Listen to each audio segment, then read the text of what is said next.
But you see Jimmy Graham there, 3 catches, 30 yards, and the touchdown. He only had 2 touchdowns last year, which is a career low for him. So maybe we actually are going to see a little, I don't know, a little something from Jimmy Graham this year. Might see something. I know one thing. This manufactured offense, man, it was a little explosive last night. It was. Aaron Rodgers, what did you think about it? That was just a dominating performance. Gives you a lot of confidence when you play like that on offense and win a game by a touchdown. There was a lot going through my mind at the time, so I probably didn't savor in the moment too much because I know it's one game and we've got a really tough opponent coming up next week, and you just got to take it week by week in this league. Obviously unacceptable. Starts with me. So this just told the guys in there this is not who we are. I was proud of our defense. I thought they played their ass off tonight. Offensively, not good enough. Not good enough at all. But Aaron Rodgers there with the win. Of course, there are his numbers against the Bears. Look at the passer rating. Is I that know, for real? Right? Mm-hmm. 105.2. You just 17-5 as a starter against them. You see the touchdowns to interception ratio, 46-10. That's crazy. You just expect them to be like great all the time. Yeah. You know what I mean? You don't expect a subpar performance. Well, you want to talk about the real story here? Well, the top line, which is that QB wins. That's not a real stat, right? Team wins. That's true. That is true. I thought you were going to talk about the Packers defense. That's the point that I was making. Team wins. Packers defense, everybody. Let's talk about it. Because Hey, listen, it's preseason for everybody, right? True. Extended preseason for everybody. We're last just night. getting our rhythm, that's all. So, yes. But honestly, it feels like the defenses, all of the defenses across the league, it feels like they come together a lot better and quicker than the offenses. Well, yeah, because it's a lot easier, and I don't mean to take anything away from the defensive side of the is. ball. Dion. It is. It's a lot easier to just go attack and hit people, right? You can miss an assignment, but yet, just be aggressive and make a play, and then that covers up from that missed assignment. On offense, it's about X's and O's. It's about scheming. It's about being in the exact place. But when you look at this Packers defense, I mean, Zadarius Smith, Preston Smith, I mean, both of these guys had sacks. Both of these guys affected the pocket.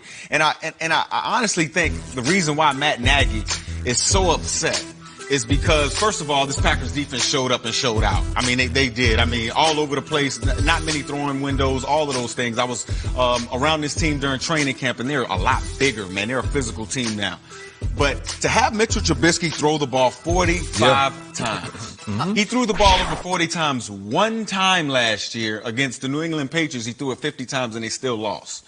They were doing too much. And I think Matt Nagy, when he looks back at this film, he's going to say, you know what? I think I put too much on this kid's plate, and maybe we should have got him some work in the preseason. Because he looked like he was unsure of himself at times. He threw the ball in harm's way sometimes at times. The Packers defense did a lot to, make his passing window small and things like that. But I do think it was too much on Mitchell Trubisky's plate. At one point, they had a 1st and 40 in the game. I mean, that's like a mad. How often do you see that? I was going to say, just in general, the whole game was sloppy. You saw a lot of holding penalties. You saw a lot of just guys not. 20 penalties. I know, 20 penalties on third down. The conversions on third downs between both teams. It just looked like they were both rusty. It looked like both teams were rusty. But, like you said, Mitchell Trubisky cannot throw the ball 45 times and that Chicago Bears team win football games. That's not the way they're built. They're built to run the football, let him take his shots downfield. You saw Allen Robinson. I mean, he's showing me he's back. Yeah, he looked amazing. But you need more from some of those other guys. For Tariq Cohen to not have any yards rushing, that to me was surprising. When he was the change of pace back that they used last year and was so successful. So I've got thoughts about that. I want to get to that. That's a good point by you.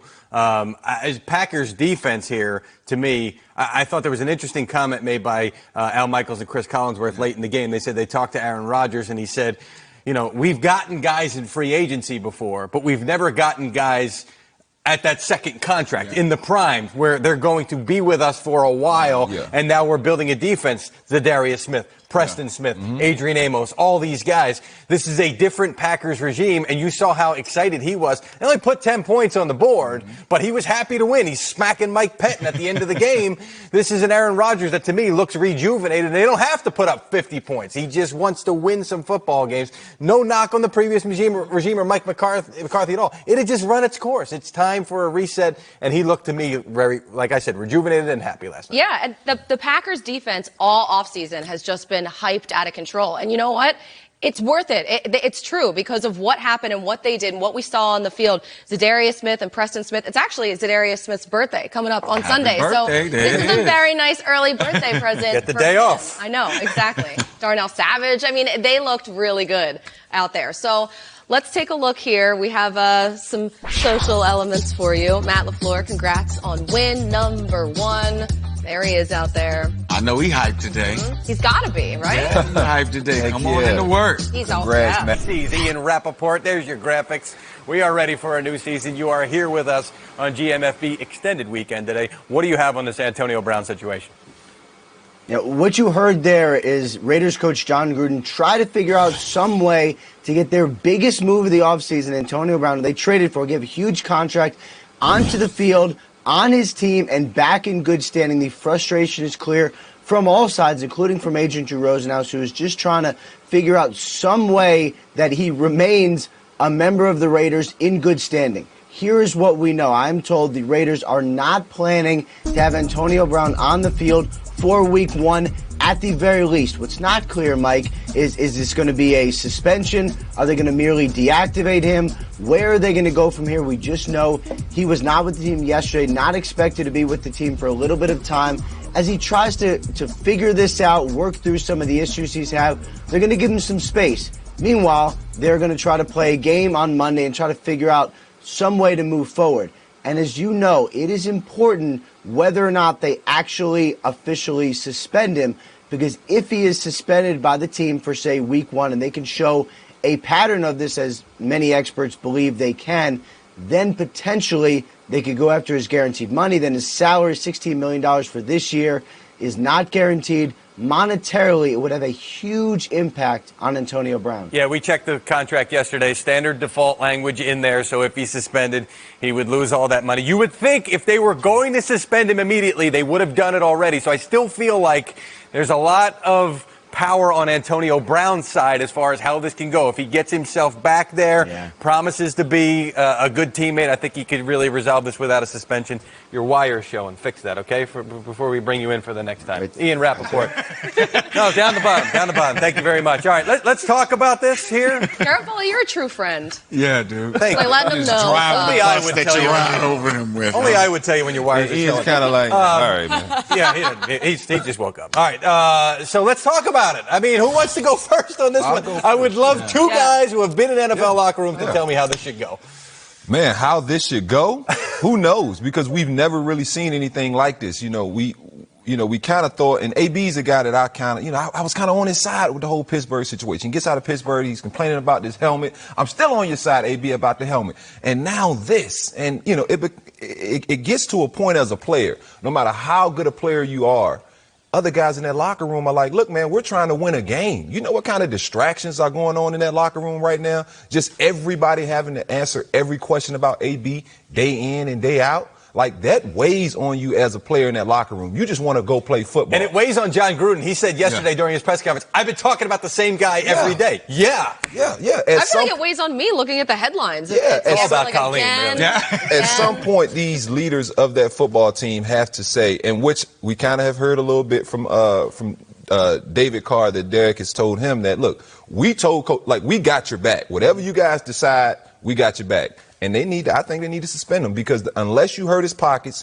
that's the only thing it seems like is going to get through to him. And we'll hear what David said coming up a little bit later. But the way that Antonio Brown has been acting, just everything from training camp and the helmet. It's this is the helmet that everybody had to abide by these rules. He makes T.O. look like no big deal. But I mean, like, you're not bigger than the organization. And I think that has to be said. You got to understand this. You can't get in the face of the general managers that agreed to have you traded to come to this team, agreed to pay you. Like, come on, man, and then do it in front of everybody. You see what I'm saying? Yeah. Like, And I don't want to take the Pittsburgh Steelers out of this equation either, because I believe that they need to be mentioned here too. Because he wasn't acting like this before he got paid, before he got this bread early on. He wasn't. You don't think he was, or was it he just wasn't kept acting behind like closed doors? He wasn't acting like this, right? Then he. This is a whole new level. This is a whole new level. I get what you're saying. He gets a little money, and then he Facebook Lives, right? And you pay him again. Yeah. So, like, people think money is just going to change people, man. No, money reveals who you really are. Yeah. You know what I'm saying? And I think we just need to all put this in perspective. Like, this is the reason, like people in positions of power tell players like us, hey, this is why I don't do guaranteed money. Mm-hmm. Because it seems like as soon as you get the money, you change.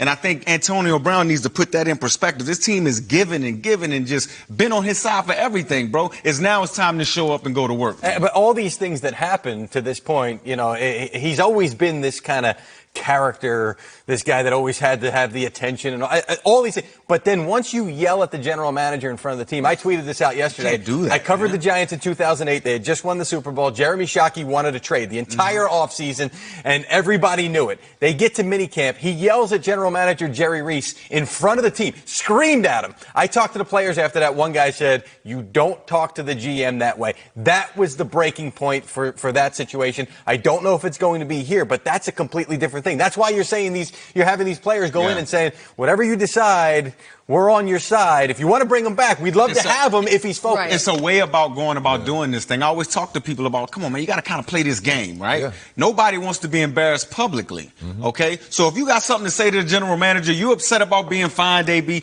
go up to his office, close the door, and then, let's have it out. That's how you go about it. That's how you go about doing it. It feels like a situation where they have let him just kind of cross the line so many times, and now you can't just expect to reel it back in and for everything to just be okay. I want to come back to this because I want to know how this would have gone in Seattle. So I want to get back to this we will later talk more about it. We have plenty of time on the show ahead. I mean, look at how far this has come, because this was the beginning of training camp. Everything was so lovely. There were hot air balloons and rainbows. But was it lovely? His feet was messed up right there. How messed up? I mean, they were messed up right there, dog. I don't you wasn't running routes right there. It was so gross. Those pictures were so nasty. But also, think about the calluses that are going to develop on the bottom of his feet. He'll be able to don't get me play on hot coals. Okay. Anyway. So let's talk about a guy who will be on the field.